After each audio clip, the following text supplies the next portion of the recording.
नमस्कार, 100% समाचारमा स्वागत छ। म प्रतिमा। सुरु गरौं 100% समाचार। प्रतिनिधि सभा पुनर्स्थापना हुन नसक्ने प्रधानमन्त्री तथा नेपाल कम्युनिस्ट पार्टी नेकपाका अध्यक्ष केपी शर्मा ओलीको दाबी। संविधान अनुसार नै प्रतिनिधि सभा विघटन गरिएको भन्दै चुनावमा केन्द्रित हुन सबैलाई प्रधानमन्त्री ओलीको निर्देशन।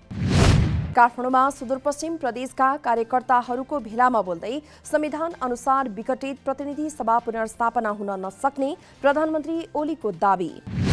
प्रधानमन्त्रीको विरोधमा उत्रिएका नेकपाकै असन्तुष्ट पक्षहरूलाई सडकमा बस्न भन्दा चुनावका लागि तयारी गर्न प्रधानमन्त्री ओलीको आग्रह। चुनावले लोकतन्त्र र गणतन्त्रमा कुनै असर नगर्ने प्रधानमन्त्री ओलीको दाबी।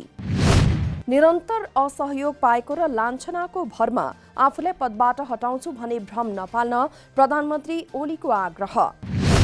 आफूमाथि अविश्वास र राष्ट्रपति विद्यादेवी भण्डारीमाथि महाभियोग लगाउने तयारी भएपछि बाध्य भएर प्रतिनिधि सभा विघटन गर्नुपरेको प्रधानमन्त्री ओलीको दाबी। कार्यक्रममा बोल्दै कोरोनाले देश आक्रान्त भइरहँदा प्रधानमन्त्रीलाई साथ दिनुको साटो फुटको खेलमा नलाग्न नेता कार्यकर्ताहरूलाई उद्योग मन्त्री लेखराज भट्टको आग्रह। निर्वाचन आयोगमा अध्यक्ष र महासचिवले हस्ताक्षर गरेको पार्टी नै आधिकारिक हुने वनमन्त्री प्रेम आलेको दाबी। यस वर्षको राष्ट्रिय एकता मेलमिलाप दिवसलाई सरकारले गरेको गलत कदमको विरोधलाई लिएर राष्ट्रिय एकताको रूपमा मनाउने नेपाली कांग्रेसको भनाई। सरकारको अलोकतान्त्रिक कदमको विरोधका लागि जनतालाई एकत्रित गर्न यो वर्षको मेलमिलाप दिवस केन्द्रित हुने कांग्रेसका प्रवक्ता विश्वप्रकाश शर्माको भनाई। बीपीको मेलमिलापको नीति अहिलेको राजनैतिक परिस्थितिमा पनि उत्तिकै सान्दर्भिक भएको प्रवक्ता शर्माको दाबी। कांग्रेसले 2033 साल पौष 17 गतेदेखि हरेक वर्ष सोही दिन मनाउँदै आएको छ राष्ट्रिय एकता तथा मेलमिलाप दिवस। मेलमिलाप दिवसको कार्यक्रम 77 वटै जिल्लामा मनाउने कांग्रेसको निर्णय। प्रधानमन्त्री केपी शर्मा ओलीले देशमा अराजकता मच्चाएको नेकपाका वरिष्ठ नेता झलनाथ खनालको आरोप। प्रधानमन्त्री निवास बालुवाटारमा संविधान विरोधी, लोकतन्त्र विरोधी र अराजक मान्छेहरू मात्रै भेला हुने गरेको नेता खनालको आरोप। देशमा भएको अस्थिरतालाई समाप्त गरे स्थिरता आएको अवस्थामा फेरि प्रधानमन्त्री ओलीले देशलाई अस्थिरतातर्फ धकेलिदिएको पनि नेता खनालको टिप्पणी।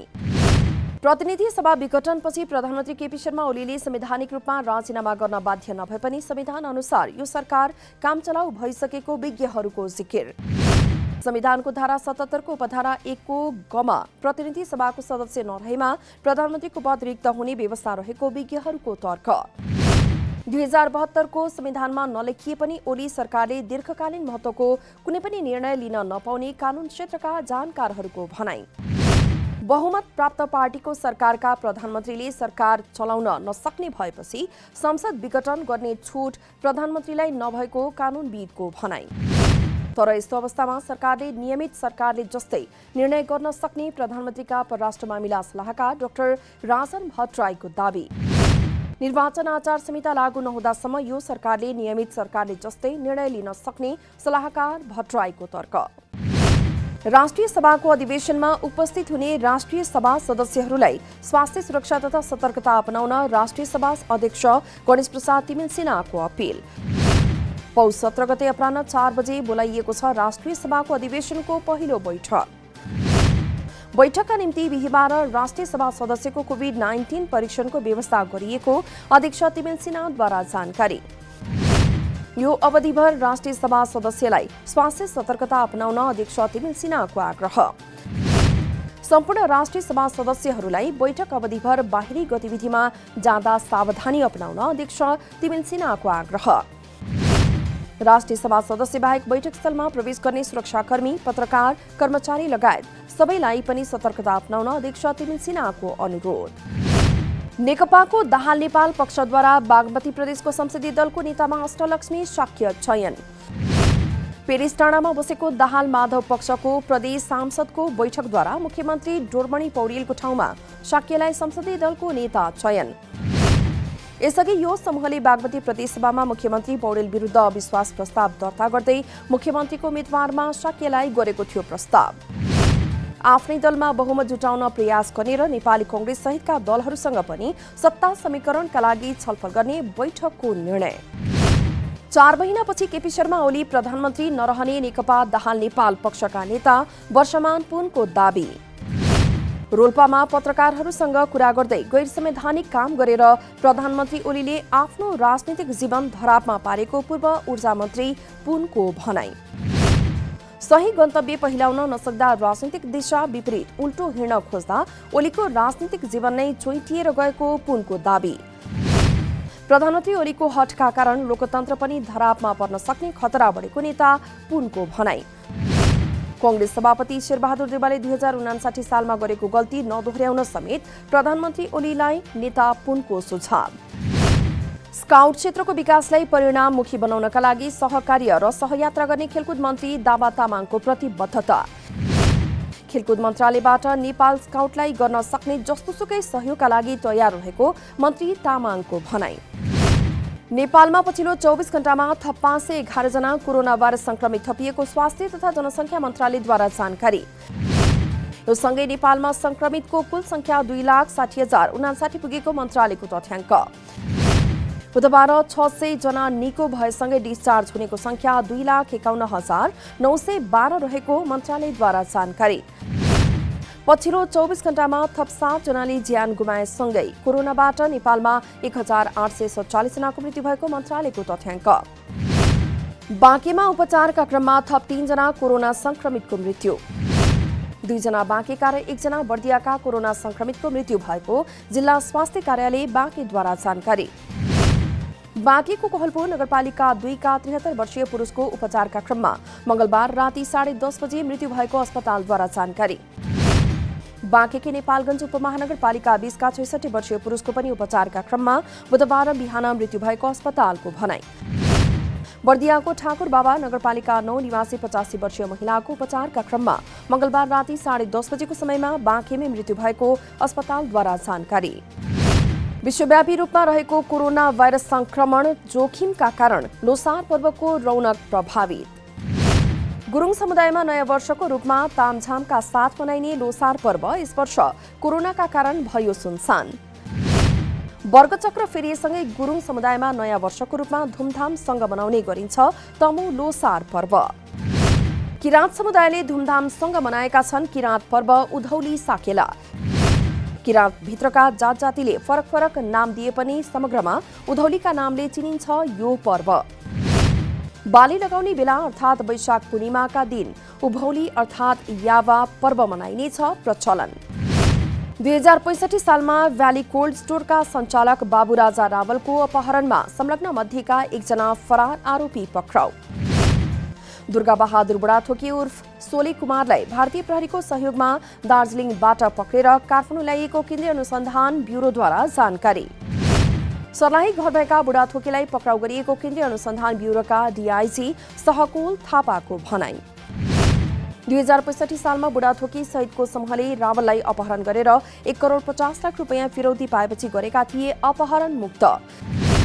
अपहरणमा संलग्न अन्य 5 जना यसअघि नै पक्राउ परेर जेलमा रहेको प्रहरीद्वारा जानकारी। राष्ट्रिय वाणिज्य बैंक शाखा कार्यालय नेपालगञ्जका तत्कालीन प्रबन्धक ललित बहादुर शाहीसहित 8 जना विरुद्ध भ्रष्टाचार मुद्दा दर्ता। अख्तियार दुरुपयोग अनुसन्धान आयोगले दायर गरेको हो उनीहरू विरुद्ध विशेष अदालतमा मुद्दा दर्ता। मुद्दा दायर गरिएको 7 जना विरुद्ध जनही 1.25 करोड रुपियाँ बिगो दावी गरिएको छ भने 1 जना विरुद्ध 75 लाख रुपियाँ बिगो दावी गरिएको आयोगद्वारा जानकारी। विद्युत ग्रिड आधुनिकीकरण आयोजनाका लागि सहुलियतपूर्ण ऋण सहायता परिचालन गर्ने सम्बन्धी एसियाली विकास बैंक र अर्थ मन्त्रालय बीच भएको छ सम्झौता। बुधबार अर्थ मन्त्रालयका सहसचिव श्रीकृष्ण नेपाल र एसियाली विकास बैंक नेपालका कार्यालय प्रतिनिधि रुदी लुइस हेन्ड्रिक्स वान्देल बीच भएको हो सम्झौतामा हस्ताक्षर। एसियाली विकास बैंकले 156 मिलियन अमेरिकी डलर सहुलियतपूर्ण ऋण सहायता उपलब्ध गराउने सम्झौतामा उल्लेख। नेपाल सरकार र नेपाल विद्युत प्राधिकरणले थप लगानी गरी 195 मिलियन अमेरिकी डलरको परियोजना कार्यान्वयनमा ल्याइने सहसचिव नेपालको भनाई। आयोजनाले नेपाल विद्युत प्राधिकरणको संस्थागत क्षमता वृद्धि गर्नलाई सहयोग गर्ने मन्त्रालयको विश्वास। आयोजना 5 वर्षमा सम्पन्न हुने अर्थ मन्त्रालयका सहसचिव श्रीकृष्ण नेपालको भनाई। नवलपुरको कावासोती नगरपालिकाको भवन निर्माणको कार्य अन्तिम चरणमा पुगेको नगरपालिकाद्वारा जानकारी। 7 तल्ले सुविधा सम्पन्न भवन निर्माण गर्ने भनिए तापनि आर्थिक अभावका कारण 3 तल्ला मात्रै बन्ने नगरपालिकाका इन्जिनियर पवन रूपा खेतीको भनाई। 3 तल्ले भवन निर्माणका कम्पनीसँग गरिएको छ 12 करोड 8 लाख 66 हजारको ठेक्का सम्झौता। लाहाखेतीको विस्तारका लागि डिभिजन 1 कार्यालय भोजपुरले सुरु गरेको छ थप अध्ययन अनुसन्धान। भोजपुरमा लाहाको प्रशस्तै सम्भावना रहेको भन्दै वन कार्यालयले पहिलो पटक लाहाखेतीको गरेको हो सुरुवात। अरोड गाउँपालिकाका स्थानीयसँगै सामुदायिक वनमा सुरु भइसकेको छ लाहाको नमुना खेती। देशमा लाहाखेती नगर्ने मात्रामा हुने भएकाले उद्योगलाई कच्चा पदार्थको अभाव रहेको सञ्चालकहरूको भनाई। सिङ्गापुरमा बुधबारदेखि कोभिड-19 विरुद्धको खोप लगाउन सुरु।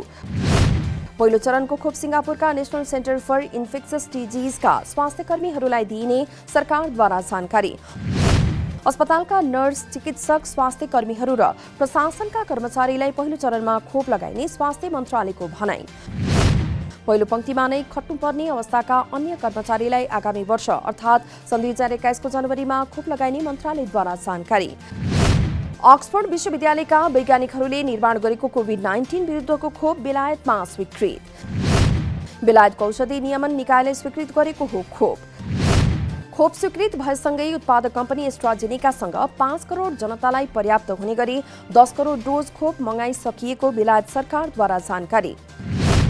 कोरोना भाइरसको नयाँ प्रकारको केस बढ्दै गएपछि बेलायतसँग उडानमा लगाएको प्रतिबन्ध 7 जनवरीसम्म बढाएको भारत सरकारद्वारा जानकारी। अहिलेसम्म भारतमा 20 जनामा कोरोनाको नयाँ स्ट्रेन पत्ता लागेको भारत सरकारको भनाई। बुधबार मात्रै 13 जनामा कोरोनाको नयाँ स्ट्रेन पत्ता लागेको भारतीय सञ्चार टाइम्स अफ इन्डियामा उल्लेख। पाकिस्तानका पूर्व विदेश तथा रक्षा मन्त्री ख्वाजा आसिफ भ्रष्टाचारको मामिलामा पक्राउ। पूर्व प्रधानमन्त्री नवाज शरीफको पार्टी मुस्लिम लीगका वरिष्ठ नेता हुन् ख्वाजा आसिफ। पाकिस्तानको नेशनल अकाउन्टेबिलिटी ब्युरो न्याबले ख्वाजालाई राजधानी इस्लामाबादबाट गरेको हो पक्राउ। ख्वाजालाई आयभन्दा बढी सम्पत्ति राखेको भन्दै ब्युरोले गरेको हो पक्राउ। क्रोएसियामा भएको 6.4 तीव्रताको भूकम्पका कारण 7 जनाको मृत्यु। भूकम्पमा परि धेरैजना घाइते भएको बीबीसीमा उल्लेख। भूकम्पको झट्का छिमेकी देश बोस्निया, सर्बिया र इटलीमा पनि महसुस गरिएको अन्तर्राष्ट्रिय सञ्चार माध्यममा उल्लेख। प्रधानमन्त्री कप महिला क्रिकेट प्रतियोगितामा प्रदेश 1 को लगातार दोस्रो जित। बुधबारको खेलमा प्रदेश 1 द्वारा सुदूरपश्चिम प्रदेश 5 विकेटले पराजित। यो जितसँगै प्रदेश 1 समूह बीबाट सेमी फाइनलमा गरेको छ प्रवेश। एसियाली फुटबल महासंघ एएफसीले दिएको प्रमाणपत्र विभागीय टोली त्रिभुवन आर्मी फुटबल क्लबलाई हस्तान्तरण। अखिल नेपाल फुटबल संघ इन्फाका अध्यक्ष कर्मा छिरिङ शेर्पाले गर्नुभयो आर्मी क्लबलाई प्रमाणपत्र हस्तान्तरण।